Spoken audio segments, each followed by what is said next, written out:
Maná escondido para vencedores. Efesios capítulo 4, versículo 11 y versículo 12. Y él mismo dio a unos como apóstoles, a otros como profetas, a otros como evangelistas, a otros como pastores y maestros, a fin de perfeccionar a los santos para la obra del ministerio, para la edificación del cuerpo de Cristo. La epístola a los Efesios nos es compartida por el hermano Adolfo de la Rosa. El tema: entrenando a los santos, llevándoles a una preparación total para la edificación del cuerpo de Cristo. Hermanos, pues seguimos en la epístola a los Efesios. Realmente una epístola muy profunda. Una epístola en la cual el apóstol Pablo sale desde los celestiales. ¡Wow! Eso es increíble realmente. Sale desde los celestiales y nos dice que el Padre nos ha bendecido con toda bendición espiritual. ¡Wow! Fíjese, esa palabra con toda bendición espiritual, es extensa. Extensa y muestra realmente la manera de cómo Dios ha planeado todas sus cosas en cuanto a su plan con el hombre. Es muy importante realmente este término ahí en Efesios 1:3. ¿Ve? O sea, Pablo dice: bendito sea el Dios y Padre de nuestro Señor Jesucristo, que nos ha bendecido con toda bendición espiritual. Con toda bendición espiritual, ¿me entiende? O sea, inicia ahí desde el versículo 3 hasta el verso 14. Y está mostrando muchísimas cosas, pero no muestra todas, ¿ve? Lo que sí quiero decir es que haga de cuenta que versículo 3 es como una ventanita que tiene que abrirla, ¿ve? Y ver realmente aún todo lo que está implicando el que Dios nos haya bendecido con toda bendición espiritual.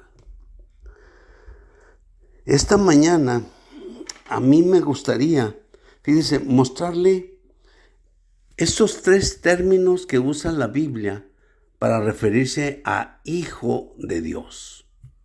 Y me gustaría mostrárselo, por separado, para que pueda ver usted realmente cómo Dios lo está manejando. ¿Sí? Mire, número 1, vamos a leer verso 1, Juan capítulo 1, versículo 11, 12 y 13. Principalmente el punto que yo le menciono está en el versículo 12, pero quiero leerle esos 3 versos. Juan 1, 11 dice: a lo suyo vino y los suyos no le recibieron. Es decir, a lo suyo vino y los suyos no le recibieron. Esto es decir, los judíos, ¿verdad? Dice: mas a todos los que le recibieron. Escuche esa palabra. Mas a todos los que le recibieron, a los que creen en su nombre, les dio potestad de ser hechos hijos de Dios. Vuelvo a repetirlo. Mas a todos los que le recibieron, a los que creen en su nombre, les dio potestad de ser hechos hijos de Dios. Entonces, verso 13 dice: los cuales no son engendrados ni de sangre, ni de voluntad de carne, ni de voluntad de varón, sino de Dios. Entonces, aquí es un recién convertido. Esta palabra, hijos de Dios, ¿verdad? En el verso 12, les dio potestad de ser hechos hijos de Dios. Entonces, esta palabra es tecnón de Dios. Es un recién convertido. Es uno que recién ha recibido al Señor.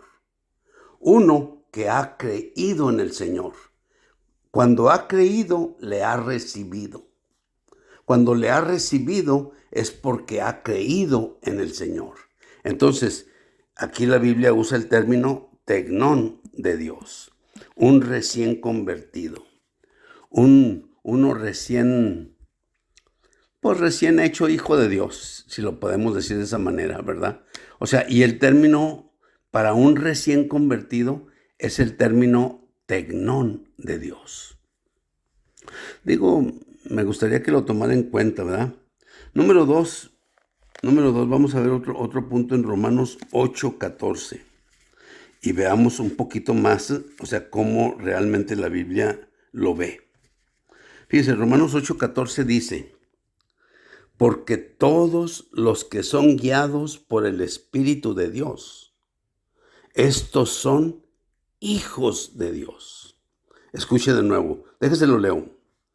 Porque todos los que son guiados por el Espíritu de Dios, estos son hijos de Dios. En Juan 1:11, o sea, los que creen en su nombre, los que le acaban de recibir, ellos son tecnón de Dios, hijos recién nacidos.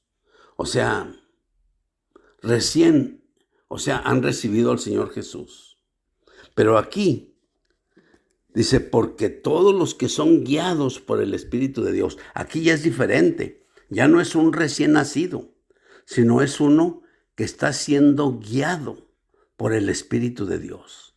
Es decir, uno que ya ha aprendido, ¿me entiende?, a que tiene un espíritu humano que puede mezclarlo con el Espíritu de Dios, que realmente es uno con el Espíritu de Dios y que entonces empiezan a ser un espíritu. ¿Sí? Dice 1 Corintios 6:17. Dice, pero el que se une al Señor, un espíritu es con él. Usualmente, ¿me entiende?, en nuestra experiencia cristiana, pues no inmediatamente, fíjese, o sea, sabemos que tenemos un espíritu humano, no sucede inmediatamente que inmediatamente nosotros somos un espíritu con el Espíritu de Dios. Digo, estas cosas toman un poquito de tiempo, ¿ve? Pero realmente, el que se une al Señor, un espíritu es con él. Es decir, en nuestra vida cristiana, hermanos, la parte líder de nuestro ser es nuestro espíritu humano.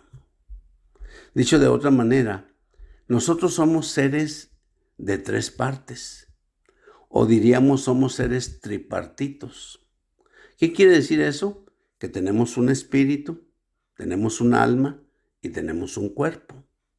Pero la parte líder debe ser nuestro espíritu humano.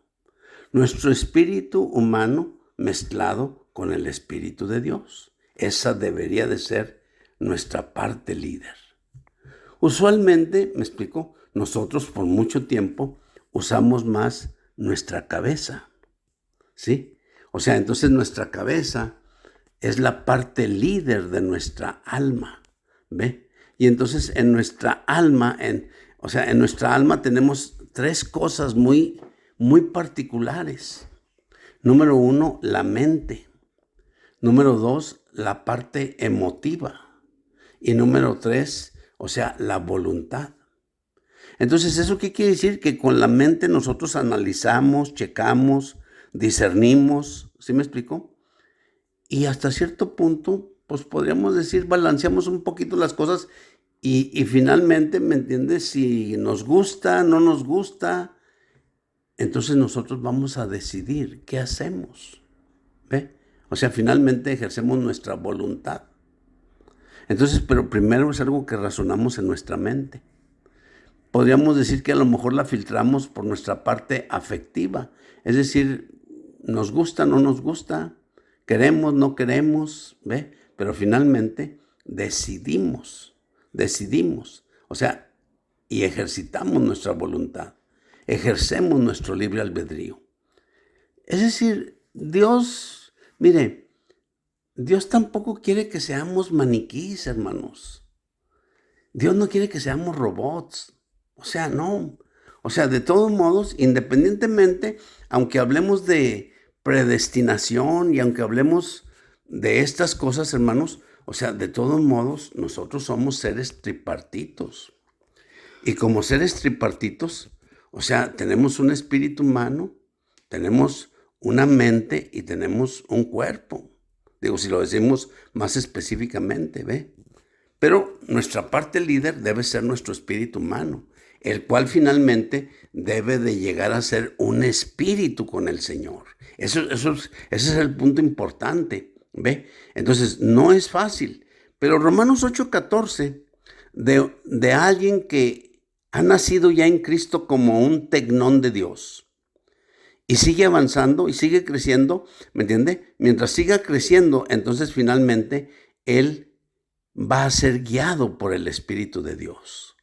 Y entonces él va a llegar a ser realmente un juíos de Dios.